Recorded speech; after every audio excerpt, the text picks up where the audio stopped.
past year, City College has been dealing with an accreditation crisis. In March, they had to submit a report as to what they would do if the school were to close.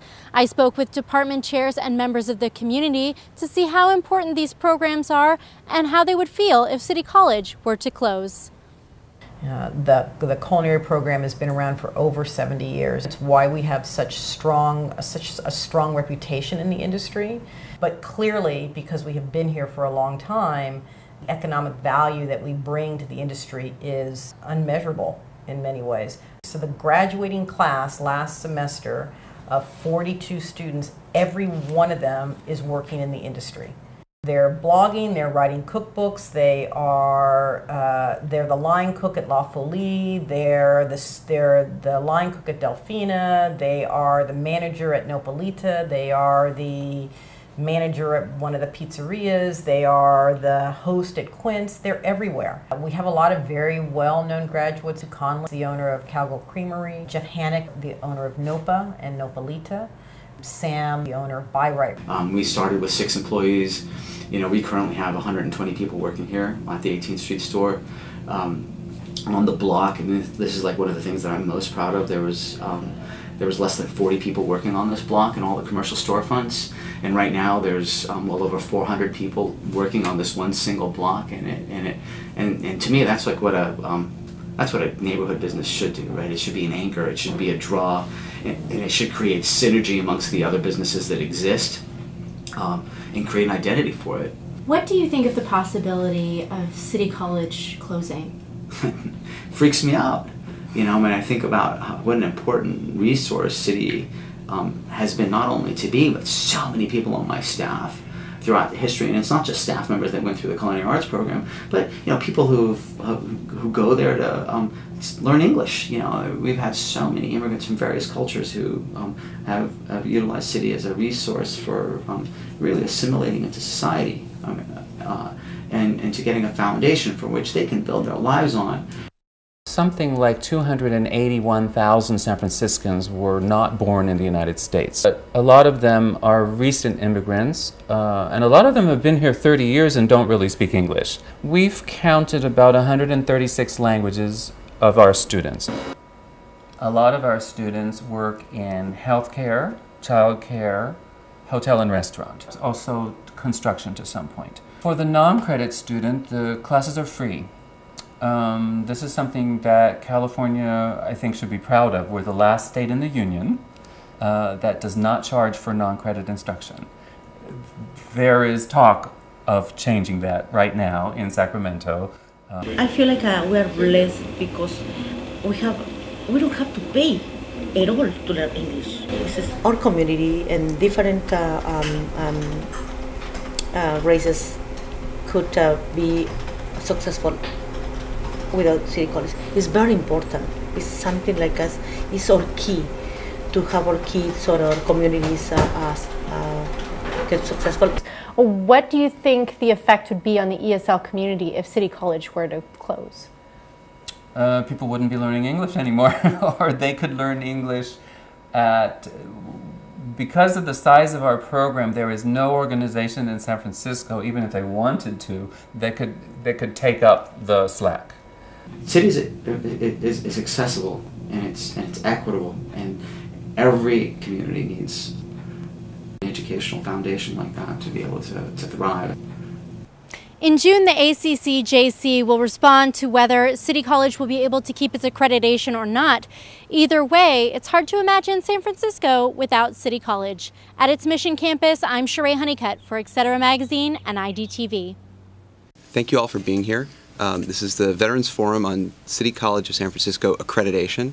There are a lot of people who have been involved in this issue on the front lines and behind the scenes for a long time, and we're going to talk to a great panel tonight. And thank you to Ellison and to Jean Morrison and to Catherine Lee from the Veterans Community Media Center for making this event possible. Again, I'm Michael Stoll. I'm Executive Director of the San Francisco Public Press. We have a newspaper and a website. We report on local public interest news. We're a nonprofit, and we are at sfpublicpress.org. We're here with alumni, students, and faculty from City College to figure out what comes next.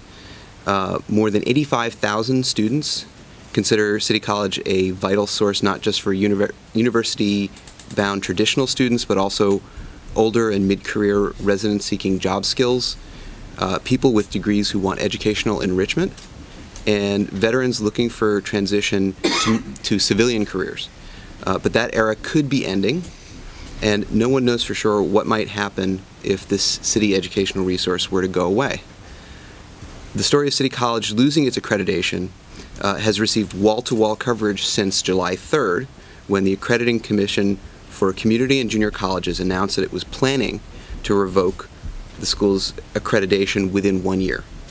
The college has worked to address the Commission's recommendations on issues of management, funding, and testing standards, among others. Now the college has until July 31st of 2014 to appeal the decision, but the teachers union and students groups and an array of community organizations have filed petitions to reverse that decision and taken to the streets to vent their frustration at the process and the result. As political issues in this fight are raised, they touch on questions of local control, social equity, educational philosophy, academic freedom, and educational development for the whole San Francisco community. Hopefully we'll have time to touch on all of those issues tonight. Again, this event is being streamed live on Ustream.tv, and if you want to visit Veterans Community Media Center online, you can go to vmcsf.org. We also had the assistance today from the Madhouse from KCSF Radio. This will be available through KCSF later on. We have some wonderful research help also from Sarah Bloomberg, a top editor at the Guardsman newspaper at City College. So tonight we have a great panel of smart people who have been involved in this from the start, and they have a great variety of perspectives. I want to start all the way to my left. Alyssa Messer is the president of the faculty union at City College, local AFT 2121. The American Federation of Teachers represents faculty and is working to respond to the ACCJC recommendations and the possibility of closure and suspension of accreditation. Thank you for coming. Thank you. And I'm also an English teacher at the college. Last but very much not least. To her right is Alex Emsley. He was the editor-in-chief at the City College newspaper, The Guardsman, for more than a year. He's published articles in the San Francisco Chronicle, the Huffington Post, San Francisco Bay Guardian, New American Media, and other publications. He's written extensively about the CCSF issues. In November, he published in the San Francisco State University newspaper an article about student veterans who face unique challenges transitioning to college. Thanks for coming. I'm honored to be here. Thank you. And next we have Angela HART. Angela was in the Army Reserve from 1999 to 2008 and was deployed in Iraq from 2003 to 2004. She was in the 341st Military Police Company out of San Jose. She's a print and multimedia journalist covering the environment, healthcare, politics, and much more. And she's a colleague of mine at the Public Press. And she's also a graduate student at UC Berkeley, now in journalism. And she is a City College alumnus. Yeah, thank you for having me. Next is Andre Rogers. Andre is a veteran and president of the CCSF Veterans Alliance. He also runs the Veterans Resource Center at City College. The Veterans Alliance is working to streamline attaining benefits as well as getting more benefits extended, like travel, education, and housing with no cost to veterans. So thank you very much for coming. Pleasure to be here. And to my left, we have Sheree Honeycutt, who needs no introduction. You've already seen her work. She studied and worked as a journalist at City College for a year. She made the video we just saw at the CCSF broadcast department. She's also worked at the Etc. magazine at City College and works with the radio station KCSF. So thank you all for being here. I also just want to note that we asked the Accrediting Commission of Community and Junior Colleges to join us here on this panel tonight, and we did not get a call back by deadline, so we'll have to do without their participation, unfortunately, and ask some of the tough questions of ourselves and the journalists who we have among us. So I'd like to start all the way on my left with Alyssa to get a kind of overview of what's going on. What exactly did the Accrediting Commission of Community and Junior Colleges decide earlier this month, and what were the stated reasons? So after a year, actually, if we go back to 2012, in 2012 at this time, on July 3rd, the college was told that it was on a show cause accreditation status. That meant that the college had to prove why it should continue to exist under an accredited status. So that's a pretty serious threat. The college pulled together, did an incredible amount of work to meet many of those recommendations. There were thousands of hours of work put in by staff at the college, by administrators, faculty, staff, and students at the college to meet many of those recommendations. But unfortunately, what we've heard now, and just last week, is that we are not meeting the recommendations. In fact, we've slid backwards over the last year, it appears. If you see, there were 14 recommendations that we were supposed to meet. Perhaps we've met 2 of them at this point, and there are a whole bunch of new standards that the Accreditation Commission has concerns about. So we have been told now that the college will be losing its accreditation a year from now, and in July 2014. And that would mean that the 85,000 students at City College of San Francisco would be denied access to education, right? And it's not quite clear what the community would do if that happens. So there's a lot of figuring out to do and a lot of work to do to figure out how to save the college and ensure that we continue to have this vital resource.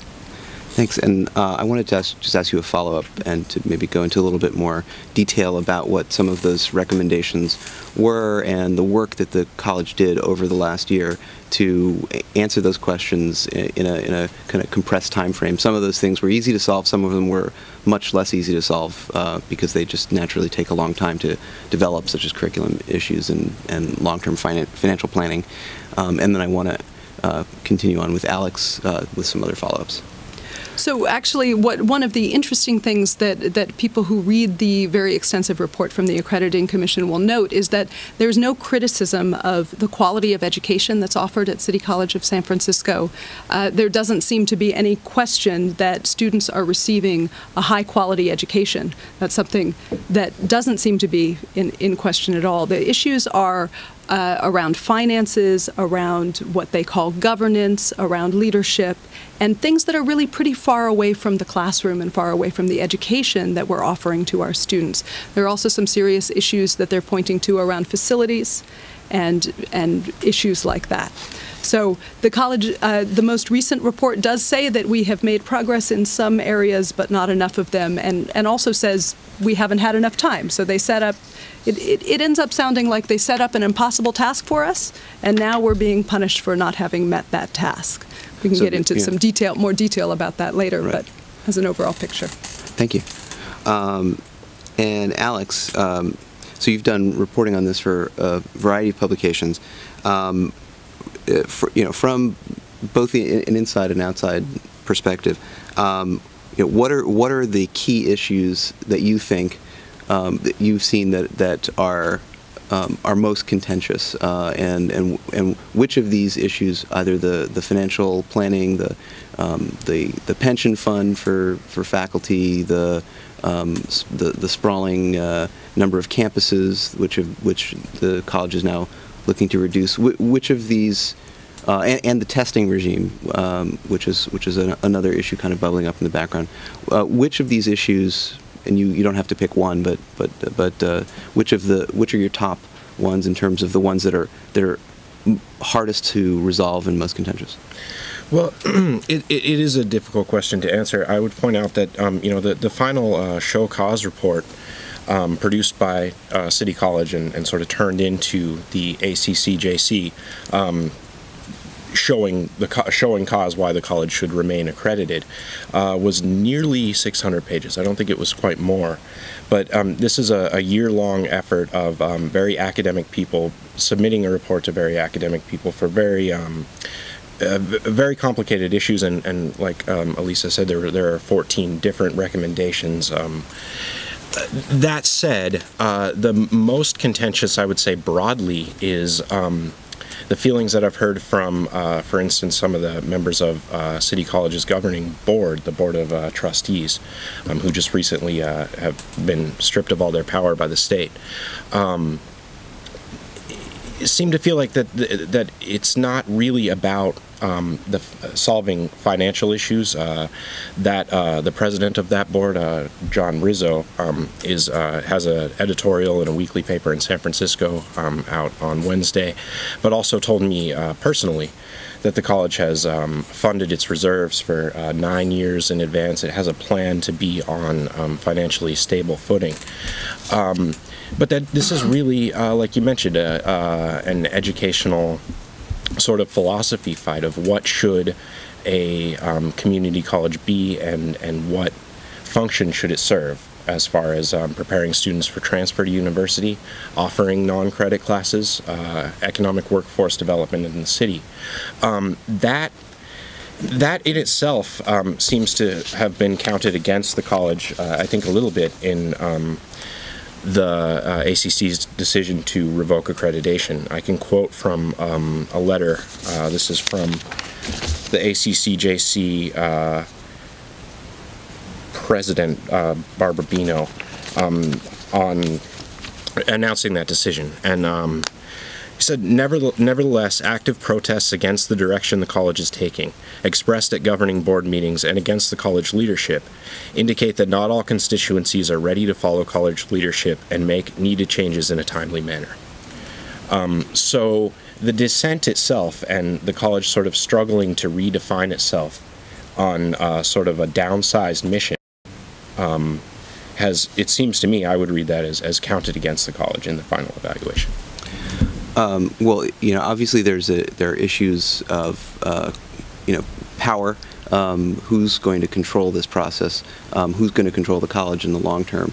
And City College has a somewhat distinct tradition of faculty control. Do you want to talk a little bit about that and what was the issue there with the accreditors? Elisa might have a better understanding of that structure, but I can answer it just very broadly. That City College had, when I attended there from 2008 to 2011, there was a very kind of wide-ranging participatory governance structure. So faculty defined curriculum through the academic senate, and there were many different boards that sort of worked together to steer the school. I don't think anyone is saying that process was incredibly efficient or fast, but it did allow most stakeholders to participate in the way that the college went, and really the essence of what a community college does, which is educating students. But maybe Elisa can pick up from there.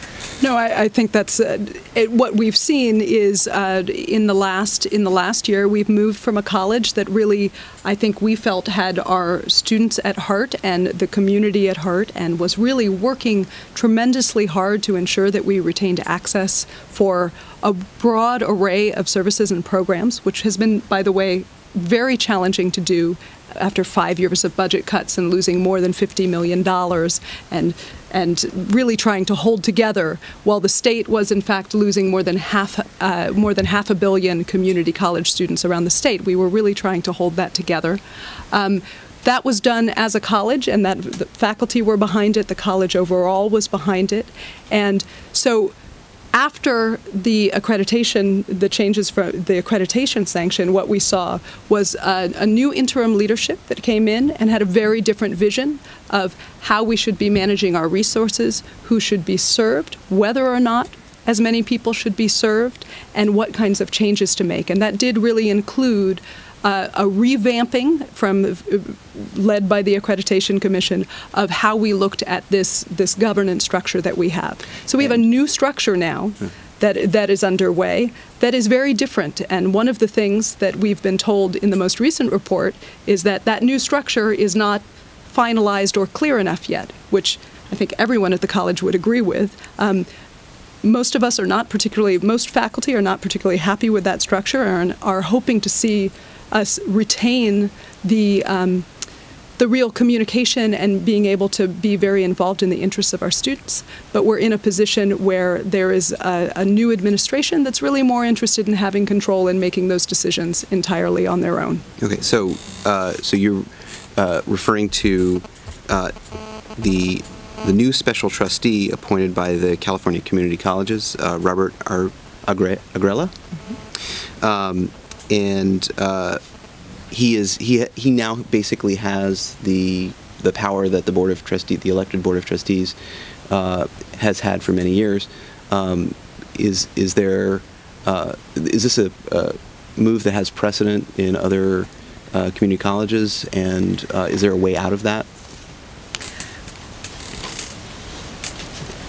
Is there anybody else who I don't want to? I want to make sure we hear from our students and our alums. So has anyone else done any? I can sort of speak to that briefly, or yeah, just briefly, and then we'll move on. So no, one of the things that's happened just in the last week, in fact, this week, is that as part of this accreditation decision, the revoking of our accreditation in a year. The State Chancellor's Office has moved to basically depose and shove aside our democratically elected Board of Trustees. That was one of the criticisms from the accreditation agency, was that our Board of Trustees is not doing the job that they think they should be doing. I think if you talk to our Board of Trustees, they will tell you that they have done, as Alex just mentioned, everything that they have been asked to do by the special trustee and the interim chancellor in the name of accreditation, even when they haven't liked those things, in the name of trying to move this process and hold on to our accreditation. So this week, as of this week, we no longer have a Board of Trustees, a democratically elected body. Well, they now exist in an advisory capacity only, which is not... And we're not quite sure what that means yet. Okay. They were, I did hear from several of the members of the Board of Trustees. It was Tuesday when there was a very large rally in San Francisco, more than 1,000 people marching from the City College's downtown campus to the local San Francisco offices of the U.S. Department of Education, basically asking if that federal agency can step in to sort of audit what the ACCJC, some of the decisions that they've made. The trustees, several of them mentioned that they were attempting to meet that night, but that they received a call from the special trustee, Agrella, telling them that they would not be allowed to meet that night. So before we get too far into this program, I wanted to shift the conversation a little bit to the student perspective. And because we saw in the video that there is such a tight-knit integration between the community and the local economy and City College, which has at any given time 10% of the city's population enrolled. So, Angela, I wanted to know from your perspective and from the perspective of somebody who has started out at a community college, gone to a state university, and then gone to the UC system. You've been through the whole educational track of California public education. What does a city college and what does a community college mean for San Francisco residents? What kind of opportunities does it present, and why is the potential closure of City College? What does it mean, and to whom does it mean it? So a couple things. City College is really special to me because I got home from Iraq in July of 2004, and I started that September. So it was the first thing that I knew when I got home, is that I wanted to pursue an education, and it was where I could get into. Secondly, I think that City College is really important because people like me who maybe didn't know that they wanted to go to college until later in life. I'm 30 now, and I'm still in school. People like my sisters, I have two sisters who, one of them is currently going through the City College program, one of them just transferred to CSU East Bay. You know, City College is there for them. So it's a vital resource. I don't know where I would be. I would not have gone to college if it weren't for City. I wouldn't have gone to higher education. And your classmates, what happened to them? Where are they now? And how many are still in school, working part-time? How many have launched careers that started in City College? You know, what is there a typical trajectory for a student at City College? Well, I can speak to the people that I went to school with. So I'm a journalist, and I was on the school paper at City and at SF State, and I'm pursuing a master's in journalism at Berkeley. So we're at the Guardsman. We're a very tight-knit publication. Right now, all of my friends that I can think of, except for one, I think, who's in Russia, are working for a daily newspaper. One is at the North Bay Business Journal. One is freelancing and doing stringing work for AP and the Chronicle. One of them is working at the Jakarta Globe in Jakarta, in Indonesia. So it's a springboard to our careers. And as far as what I know about other people, I mean, my sister, who just transferred to CSU East Bay, she, and this is one thing I have to say about City, is their counseling program, especially with the Vet Center, where the Veterans Program is incredible. They, you know, help me realize, you know, what classes I need to take. I'm not good in math, so this is what else I can take. My sister, she didn't even know what she wanted to do, and they helped her and kind of narrow it down to pursue an English degree. So. In my experience, has been invaluable. Thanks, and I thought that was a great segue to what Andre is doing. Yes. And to my understanding, City College's Veteran Center is a unique program, and is now, you know, has grown from like a little one-room office in the back of a building to a quite vital resource for hundreds of veterans. Do you want to describe a little bit about the work that you've done and how that's relevant to the fight for public city community college right now? Okay. Well, the work that I do to pursue that makes sure that vets have everything that they need once they get out of the military. I make sure that they have a good place to rest their head, you know, food to eat on a daily basis. Make sure they can get transportation to and from where they're going, whether it's a BART ticket or Muni Pass or, you know, a ride to the VA. A lot of funding that I reach out for, majority of it come out of my pocket, and which it doesn't bother me because that's what I do. I outreach and I help others. And I have a few more resources throughout the city, like the VA hospital, a couple of programs, in Sears. It's a good relationship that I have with the community. And I've been the president there since 2011.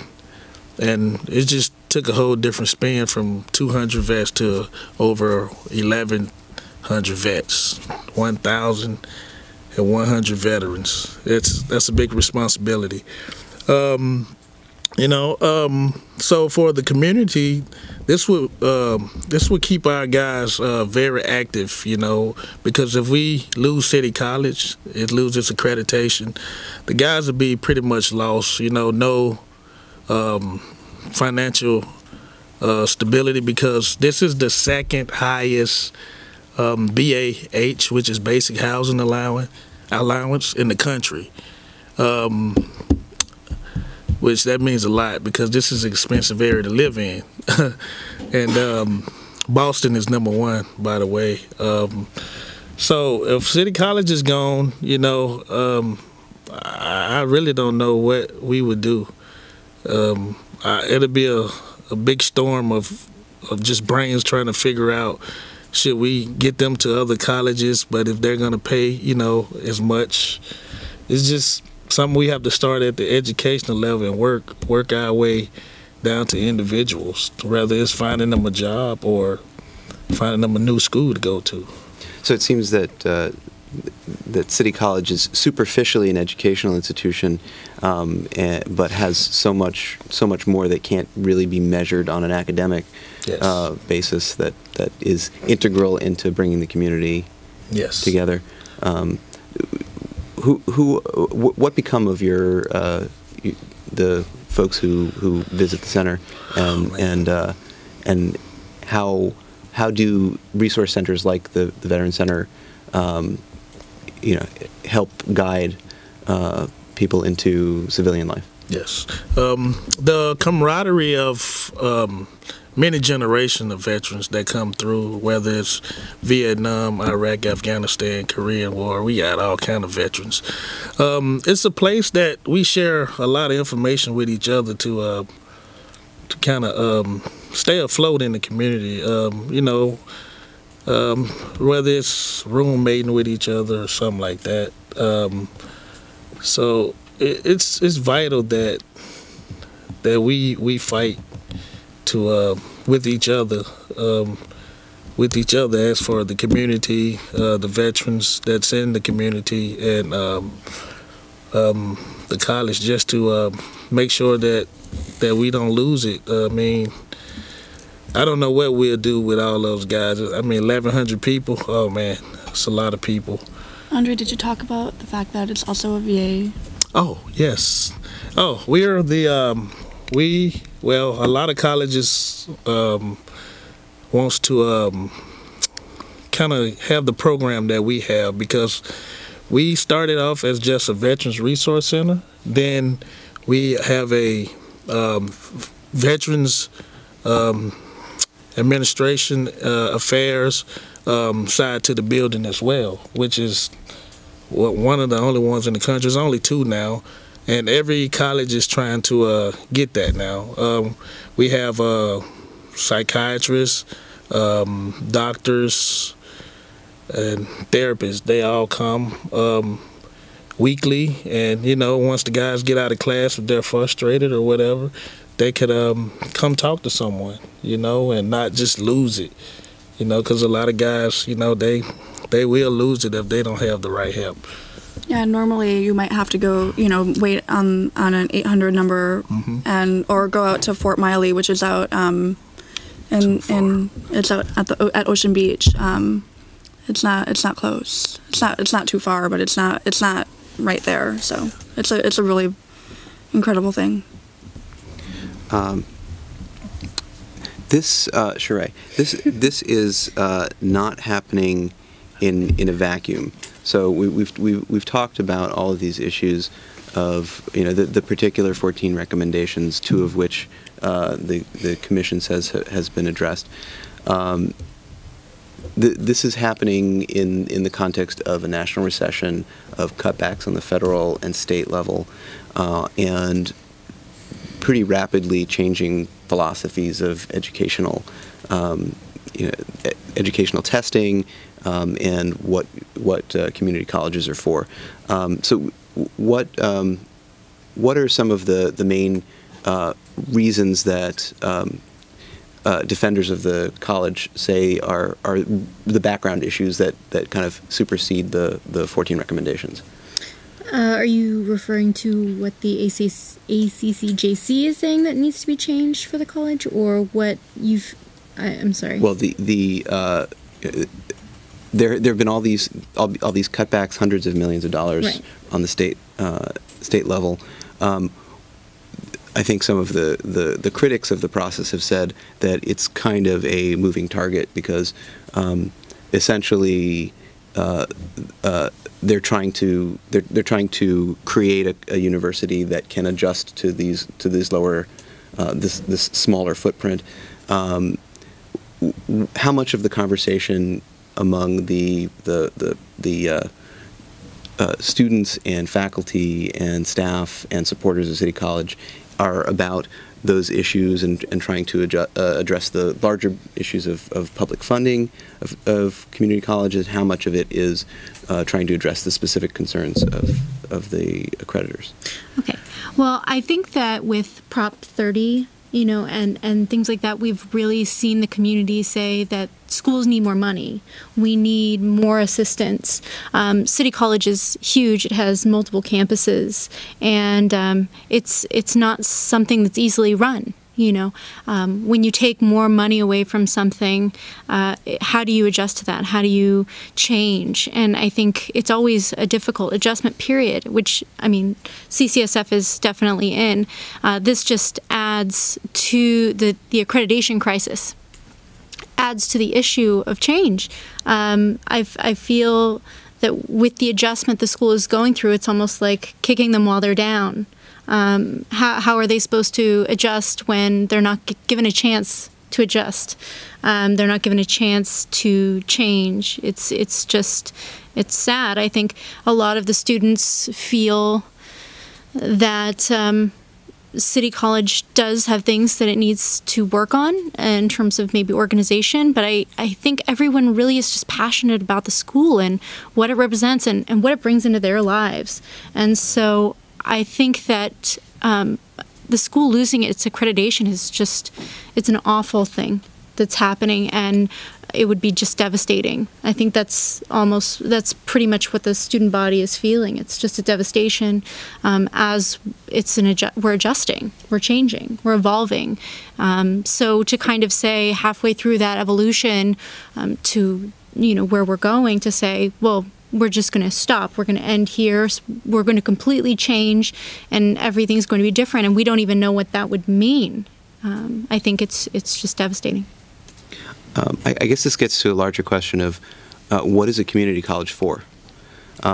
Is it a neighborhood resource? Is it an opportunity for workforce development? Is it a opportunity for enrichment? Is it an opportunity for cultural production? Is it describe some of the, I'll open this up to the panel and anybody who wants to take this. What are some of the debates right now about what City College should become if it were to survive, and what direction it will go, and whether it's going to become a pre-professional school or a fast track to four-year colleges and beyond? What's the direction, or what are the debates currently about that? Anyone want to take that on? Oh, go ahead. I was just going to say, we don't really know, throwing back to what I was saying, we don't really know what's going to happen. But what I feel community college is I feel it's all of those things that you mentioned. Whether it's someone who just wants to get their GED, somebody who wants to take a pottery class, somebody who wants to gain more education, someone who has their doctorate and wants to learn more about something and maybe just gain a certificate. It's a number of things. And I think that the thing that City College is faced with losing its accreditation is taking that away. And I know that there are laws that or things that are happening with Jerry Brown where he's saying that students would only be able to have 90 credits at a community college, and then they would have to start paying out-of-state tuitions. So for me, I've been in the community college system. If you count all of the credits I have over 70. So what happens if I want to come back? What happens then? I'm just out of luck? You know, I think for everyone, community college is different, and I think that's what's so great about it. Is it's such a diverse culture of people with a diverse, need. I mean, sometimes for people it's just to get out of their house and be with people. For others, they have a specific thing that they want to learn. They want to be a nurse. They want to be a chef. I think that's what's so great about community colleges is it offers a different thing to each person in a way. And Angela, so you've continued your education pretty far. Is that the track that everybody in your cohort took or wanted to take? What are some of the other uses for City College? Well, first and foremost, City College. Community college meant that I could afford my education. I'm paying for my own education. I put myself through college waiting tables at restaurants here in the city. I'm still working. I'm still doing that. So without that, I wouldn't have gotten into a four-year university. I wasn't great in high school. I didn't have a great GPA. I didn't even think I was going to go to college in high school, so I didn't have that trajectory set forth for me. So coming here and learning that I could start at this community college, sharpen my interests for the future, and be able to work full time and afford college was mind blowing to me. I'm from Wisconsin. I didn't realize that was possible, and that has allowed me to move on to higher education. And regarding the question of, should everybody do that? No, everyone has their own goals. Everyone has,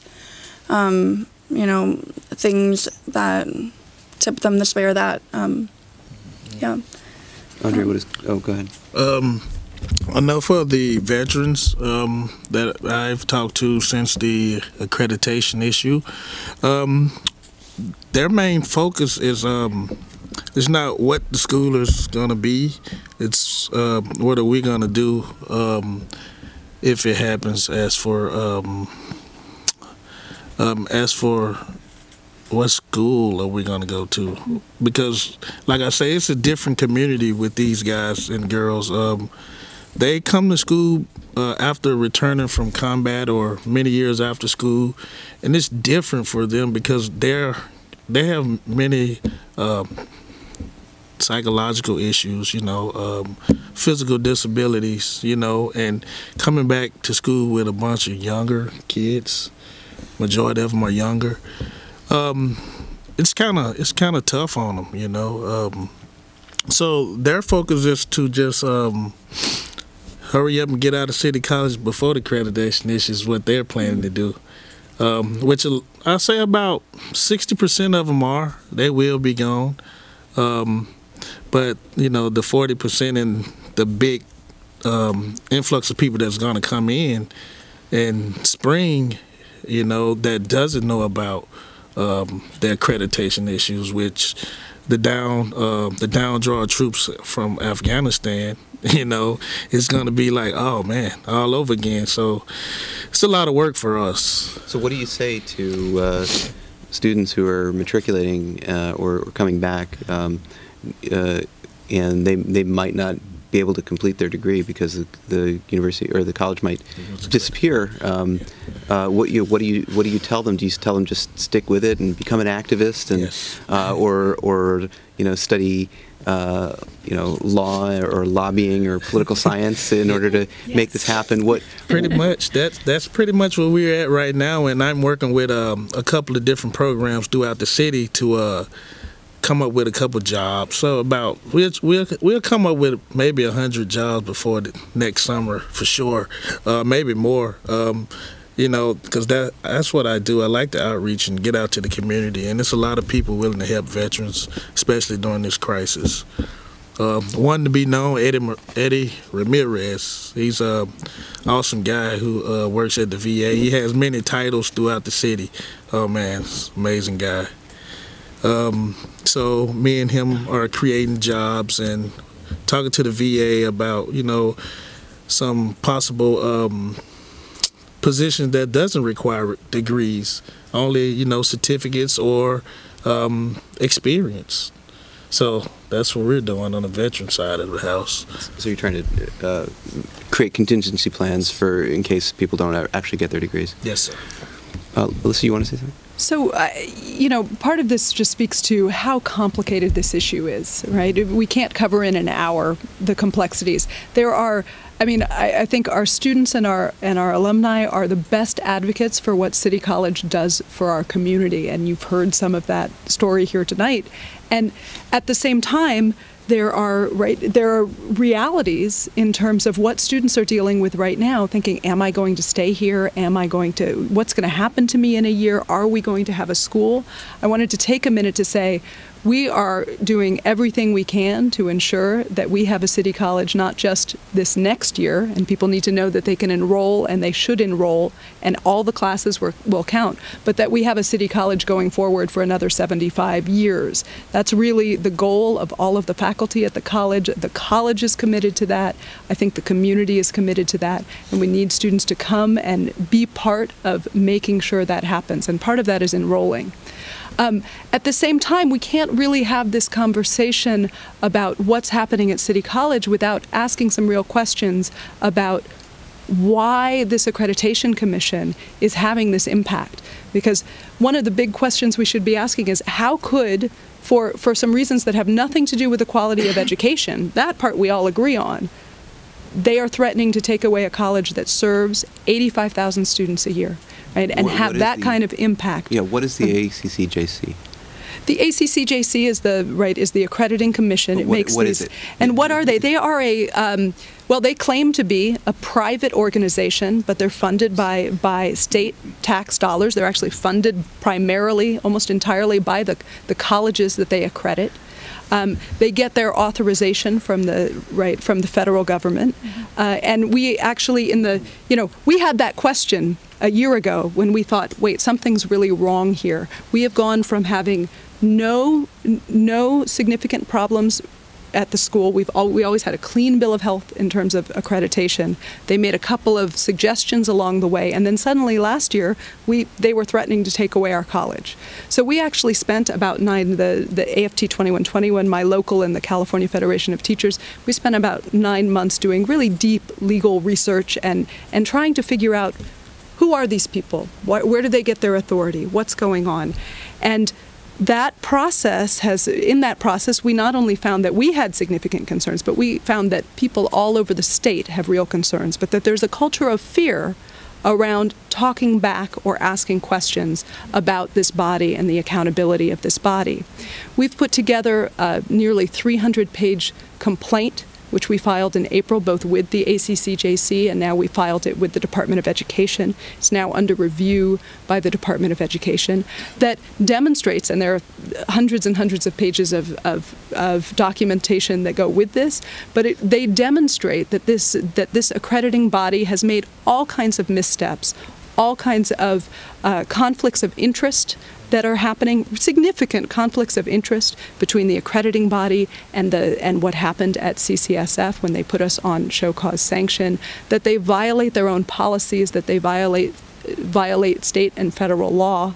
And I would just invite people to go to aft2121.org or to cft.org. They can read that complaint. It's all there. All the information is there. So it shifts the focus. And it's challenging because I think we need to continue to focus on what the impact of this would be for the folks sitting here if City College had not been here. And at the same time, we do need to start to put our focus really clearly on who are these people, what are they doing, why are they doing it. And so it feels a little schizophrenic sometimes to be saying that, but that's a key to what we need to start, the kinds of questions that we need to start asking. Oh yeah, and I'm glad that we would be remiss if we were not able to mention that this complaint was filed with the Department of Education, and that was why there were thousands of people marching in the streets well, more than 8,000, I would say, people marching in the streets of San Francisco to the Department of Education, kind of calling on them to take seriously this complaint and please respond to it. I believe the Veterans Center at City College provides a very good recent historical aspect of, or example of what the college's priorities were a few years ago, and then somewhat how that has led to the situation that City College is in now. A couple of, and you might know exactly what the year was. I'm not remembering my date. I believe it was in 2010 when City College significantly kind of expanded its Veterans Resources Center, and they did that. I remember because I was a editor or reporter at the City College Guardsman at the time, and we were covering this, and it was really administrators at the college and the Board of Trustees looking at a giant influx of population of veterans going to be coming back to San Francisco, to the Bay Area, and not having adequate resources to serve them when they showed up at City College, trying to get go to school and get an education that was guaranteed to them when they enlisted in the armed services. And so City College, in a climate of massive cuts from state funding, made a commitment to expand the resources for veterans and really create something that no one else in the country was doing with this collaboration with the VA. And then when I was covering this again in, I guess it was November, you said, I wrote about veteran services at actually two schools. I was supposed to be covering the services at San Francisco State University, but their Veteran Center was really just getting started and was emulating the one that City College had created years before. They currently now, or at that time a few months ago, were serving around up to 400 veterans in a new center that they had just created, and really looking to collaborate with City College's much more kind of developed program. So that was a decision to kind of put a student support service first, and there's services like that throughout City College that are not necessarily veterans related, but that aren't necessarily educational programs, that aren't necessarily geared toward just directly toward student transfer to a four-year school, so they did that, and they committed funds to that, and that could be seen as being one situation that commitment could be something that the ACCJC is asking City College to narrow in order to get their financial house in order. Well, the budget for my resource center, City College Resource Center, it's not hurting them at all. It's very small. Now it's less than $20,000. I can tell you that now. Like I said, a lot of funding is private donors. So if they're looking at, well, I hope they're not looking at the Veterans Department, because that'll be a shame on them to discount us in this accreditation. I mean, I don't know what to say to that. But yeah, we get more money from private donors than what the school budget give us, which just allow us to pay my front staff, the front desk staff, which that's the only thing it pays for, and a few printing supplies. So I'm curious, and I know a lot of the coverage has been so moment to moment of this crisis and the protests and the petitions and the letters back and forth, and I think sometimes we lose sight of what could happen and what are the various trajectories this crisis could take. Can some of you sketch out, I don't know who wants to take the best case scenario and who wants to take the worst case scenario, or any others in between? What's the worst that could happen here? Does anyone want to take that on, just describe it and what the ramifications would be for the city? Well, I can speak a little bit, and then maybe somebody can take over or say a little more. But a third of City College's students are ESL students. And as you heard in my video, it's a very important resource for them. City College offers non-credit classes, which means that students don't have to pay for them. They can come as they please. They can come to one class and then not come to the other. They can show up when they want, when it works around their schedule, because a lot of them don't have the opportunity in their life to say, I'm going to take all this money and put it towards school. They take the work that they can get to provide for their families.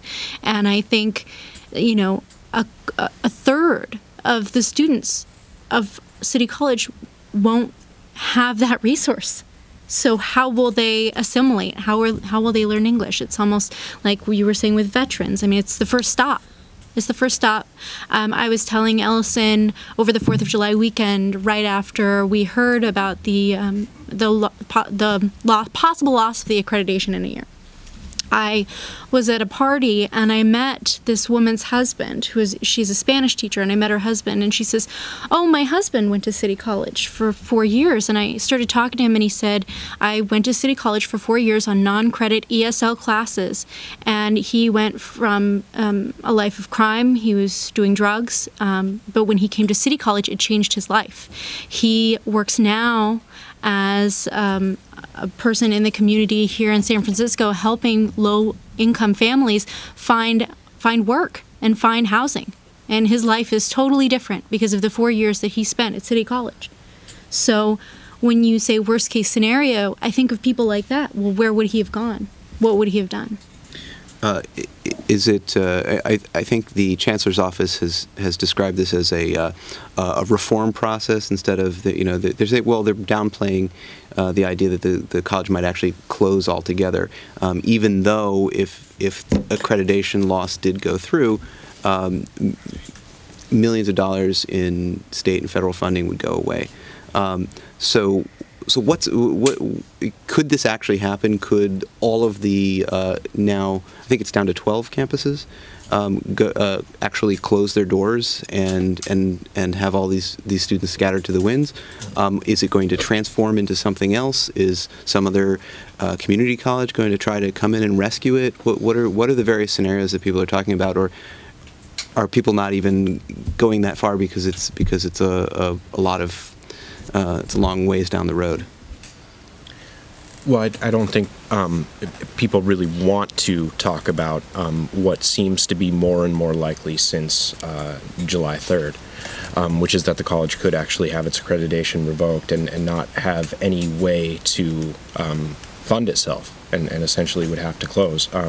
The college is required to, I guess, redraft a closure report that would sort of take care of some final bookkeeping in the ways of where are transcripts going to be stored for students that were, previous students who have graduated and just ones that took transferable credits while the college was still accredited. But I think despite there still being a year and there still being a review and an appeals process, the ACCJC's record with having its decisions overturned is very minimal. And so I think that is a worst case scenario, and hopefully I think that a lot of people hope that it won't be that bad, but it is a more real possibility than it ever was before July 3rd, when before that, most people that I spoke to thought that City College's efforts would be sort of recognized, and that it might not be fully removed from sanction, but that its sanction would be downgraded. I don't think anybody expected accreditation to be revoked. Another question that we talked about today as a unit, they were wondering, are teachers thinking of leaving before? It's a great question, Andre. I mean, I think we have already seen a lot of people leave. A lot of the employees at the college have left already. We have lost, we're losing a lot of talented and very passionate and dedicated people in our staff, in our faculty, in our administration, who the uncertainty, just as it's getting to students, has really gotten to the employees at the college. And at the same time, I think there's an incredible amount of dedication and wherewithal to see this through and ensure that we work on many different fronts to ensure that this college remains open for the 85,000 students who count on it. Right, I think that's so. And I guess the other question about the worst case scenario, and the college will have to recreate a closure plan. One of the things the Accreditation Commission said was that the closure plan was insufficient. I think part of the reason that it's hard to spin out that scenario is not just because I think everybody's dedicated to seeing the college through and helping the college be successful, but it's also because there is no blueprint for this.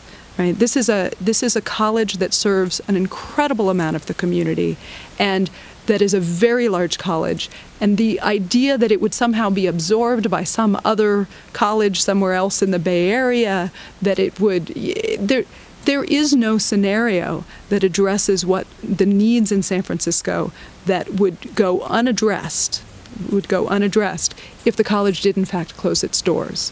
And I think that's. So it just, again, points to how complicated and how serious the situation is, but also how important it is that we save the college for the community and for San Francisco. Angela. Can I just ask a question? I'm curious. I'm sorry, the name of the city college in Southern California that lost its accreditation escapes me. What is? That's Compton Community College. Has the teachers union been working with or talking to that district, and have you learned any lessons from? Absolutely. I think we've learned that we can't count on the ACCJC to act responsibly or to really act on behalf of the students or the college or the community. I think that that's true. That's one of our primary concerns here. It was not the same set. It was the same commission, not the same set of issues. Not the same set of issues, but definitely the same commission. And the level of sanctions all throughout the California community college is so significant from this commission that we all have concerns about trusting that if we did X, Y, and Z, we would actually see us retain our accreditation. And that's one of the reasons that we made the decision to file this complaint, because there are so many irregularities and so much overreach in this commission that we felt that it had to be done. It absolutely had to be done if we were going to protect the college. So aside from appeal to the federal government and working with the state on reforms, is there anything that can be done on a local level in terms of San Francisco Board of Supervisors? Are there any moves afoot to pass new local propositions? What can be done here in San Francisco? Well, I think it's going to be a complicated and a very fine-tuned fight on many levels. Right. But there's no easy fix, because we really do have a commission that is not accountable. There's no one in California who can fire this accrediting commission. One of the things many people ask is, can't we just get a different accrediting? Can't we get accredited somewhere else, since it's not about the quality of education, since our budget is returning back to pre-recession levels? Right? We should be in a situation where this is not an issue, and yet it's gotten worse. But that's actually not something we can do while we're under sanction. We can't move to another law. The federal law says we can't move to another accreditor while we're under sanction.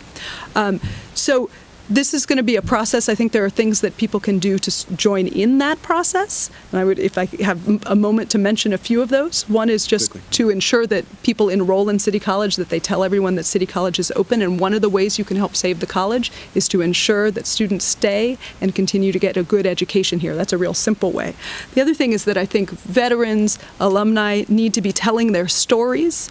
We've set up, I know Public Press has done some great work around that over the last year. We also have a website called iamcitycollege.tumblr.com where folks can take a picture and tell their stories.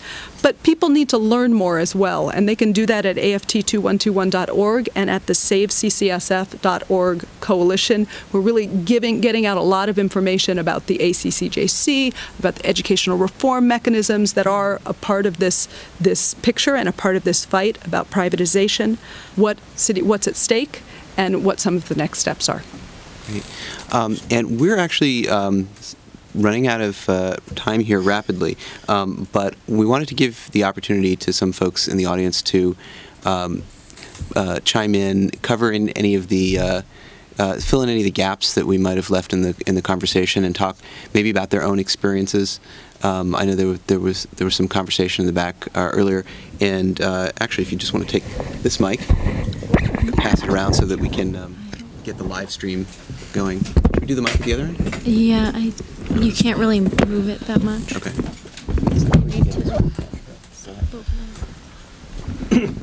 My name is Bob Gorringe, and I was born in San Francisco. I'm a Vietnam vet. I was in Vietnam in '66, '67. Can you hear me okay? Yeah. Okay. And I came back and worked for a year, and then I came to City College. I'm an alumnus. Went on to State. I've been involved with the Occupy movement, and from the Occupy movement, I came to work with the Save CCSF organization. And I just wanted to kind of put a little bit more reinforcement on the panel up here and anybody down there, because we have a year of trying to get information out. I'm glad that Alyssa, excuse me, brought up this suit. It's a 280-page suit that the two unions have put against the ACCJC. So we have to, instead of being on the defensive, we should be on the offensive. And the second thing, and I didn't hear any discussion tonight, but you have to go into it with a little depth, is there is a movement in this country to privatize all public education. Mm-hmm. It started with the charter schools on the elementary level, and now it's moving up. So that's another subject that people need to be informed about, because in that context, then you start to understand what's going on. Thank you. Anyone else want to come up? Just grab the mic and maybe stand over there so you don't have to lean over. Just stand on the other side. So I'm Lance Burton. I have had a 40-year career with City College as a student, as an instructor, as a consultant. And I want to thank Elisa. But one of the things I just wanted to find out from you guys, I mean, whatever happened to the Western Region accrediting body that integrates all the different regions of academia to be able to have a accreditation or a certification or matriculate to a four-year school? And is there some separation between that body and the this community college, junior college body? That seems to be where the fight is. So I would just say to start, I mean, that is such a good question, and it's a very complicated one. And if people want to know more in depth, they can look at the amended complaint that AFT 2121 and CFT filed recently at the beginning of July 1st. But so it used to be that the ACCJC was, people nationally called them WASC Junior, that it was sort of a subset of this larger Western Association of Schools and Colleges that Lance mentioning. That is no longer the case. It's no longer the case as of early June. So at the same moment that the ACCJC was voting to sanction, to take away City College of San Francisco's sanction, it took a month for them to put that information out to any of us. They were also separating themselves off from WASC and have become an independent organization. Now, this is particularly relevant to us because it means that the appeal process that the State Chancellor's Office and the City College of San Francisco has said that they're going to begin, that appeal process is a little bit more rigged than it would have been. Instead of going up to WASC, the appeal and the review and the appeal of the sanction, instead of going up to WASC where we might have gotten a little bit of an independent review, at least a little, it goes right back to ACCJC. So the same people who have unfairly sanctioned us and are revoking our accreditation are actually going to be the people who take a look and decide how they did when they made those choices. It's right. So it is. That's absolutely right. Well, and I've heard and seen that critique many times in the press and in public statements and meetings. And I wish we'd had someone from the accreditors with us. We'll, if we have a follow-up conversation, we'll try to get them again. Anyone else want to make a statement? Come on up. Can you speak into the mic so that they can hear you on the live stream? And introduce yourself, please.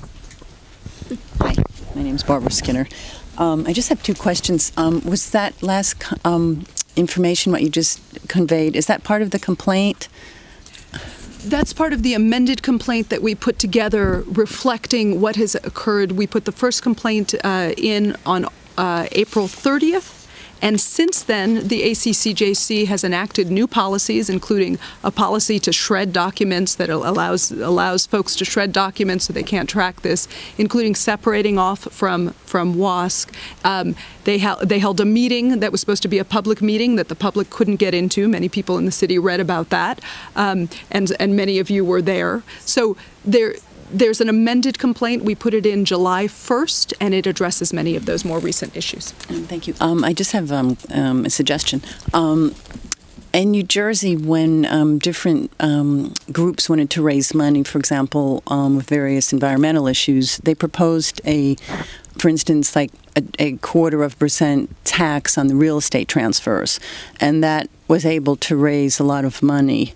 And I wonder if something like that could be proposed. I don't know the basis of the complaint to challenge the accreditation of City College, but if it's based on purely monetary issues, perhaps something like that could be explored, considering the vast amount of real estate transfers and the vast amount of money in real estate in San Francisco. So I just offer that as a suggestion. Does anyone want to address that? Just to say that in November, San Francisco voters voted overwhelmingly at 73% to begin to refund the college. More than $15 million a year for the next 8 years is coming in thanks to San Francisco voters and their care for the college. And then there's additional money coming back to the state now through a tax that almost entirely taxes the rich. That was Proposition 30, which passed statewide, which was already mentioned. So the funding to the college we are the only college, I believe, in the state that should be looking at funding back at pre-recession levels, right? Because of the combination of Prop 30 monies coming back and Proposition A. And yet we're still facing this picture and we're still facing disaccreditation. Take one or two more questions. Go ahead. Thank you. And if you can go to that side so you can stand up straight. Thank you. My name is Gene Morris. I'm here with the Veterans Community Media Center. So specifically, I'm wondering, maybe in a short form, I wonder how much is privatization, disaster capitalism driving what we are suffering, what we are dealing with now with the de-accreditation of City College of San Francisco?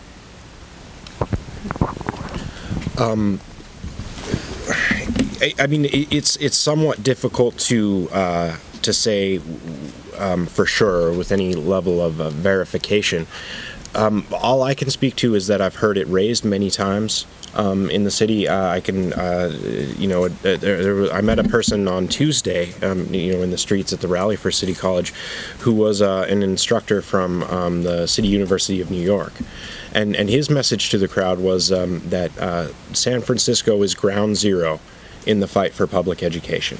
There is a real feeling in the city and here and with constituencies at the college that City College of San Francisco is being made an example of. Okay, I think we'll take one more question and then wrap up. Thank you. Thank you very much to the panelists and for the Media Center for hosting this. My name is John Caldera, and I'm the past commander of Post 315 of the American Legion and an alumni of City College.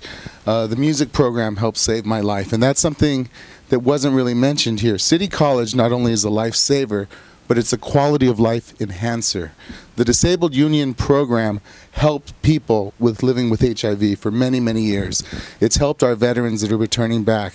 The LGBT Center has helped people that are dealing with questions. Some of these kids have been kicked out of their homes just coming to terms with their identity. So City College is irreplaceable to our city for those of us that live here. And I see people who go to City College reflected more in the audience than you're very young. I mean, you could all be my children. You're all beautiful young people. And thank you very much for doing what you're doing. But there's a lot of seniors that need City College. And without City College, what happens to the resources that belong to our seniors? So I'd like to leave that thought as well. And I'd like to find one final comment to our commander. Hello, my name is LaTanya Dixon, and I'm the commander for Bob Besker Post 315 of the American Legion. And I've never been to City College, but I did start off at a junior college, which was at Merritt in Oakland, and I have 2 masters, so good for you. No, so I hope that City College remains open, because I feel like if it does not, it just would be an awful day in San Francisco, because there are a lot of people in San Francisco as well as in other countries that come here to go to a junior college, and because either they don't have enough money to start off at the state college, or like Angela was saying, that she wasn't sure where she, what she wanted to do. So a lot of people go to the city college before they start the state college or UC, and save some money so that they can go to a 4-year college. And I've looked at, I've also been a faculty at Napa Valley College. So I commend you for being brave and courageous in doing the suit against the ACC, because that's not fair. The city college, the colleges are about the people, about the students. So I support you. Thank you very much, and thanks to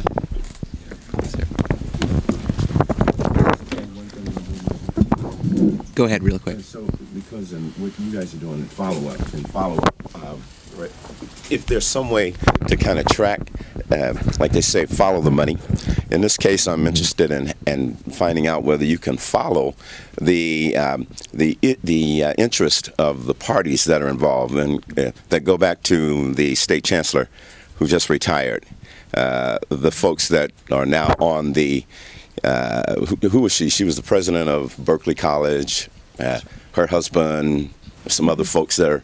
That this is San Francisco. It's not Butte County. It's not Calaveras. It's not Mendocino. It's not Riverside. It's not Santa Rosa.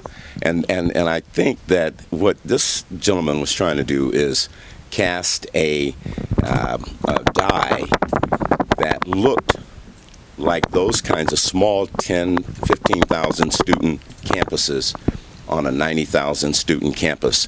That's as diverse as San Francisco is. You can't do that.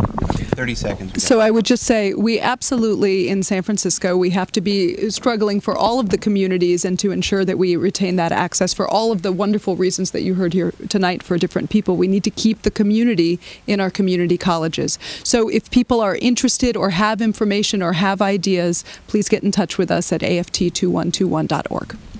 Thank you very much. And thank you to all the panelists. Thank you. Thank you. Ellison, do you want to say some closing remarks? Okay. Thank you, Michael, and thank you all of the panelists. What an awesome experience we've had here. Great information, great exchange. Let's give them a hand here. Just wonderful. And yourselves too. Thank you for contributing. Jean, come on over. Just in closing here, to thank the there were many people behind the scenes to help make this happen. This is really our first launch, and I want to pay special attention to Des and his team back there for the awesome work that they have done to get this streaming. We're actually streaming live.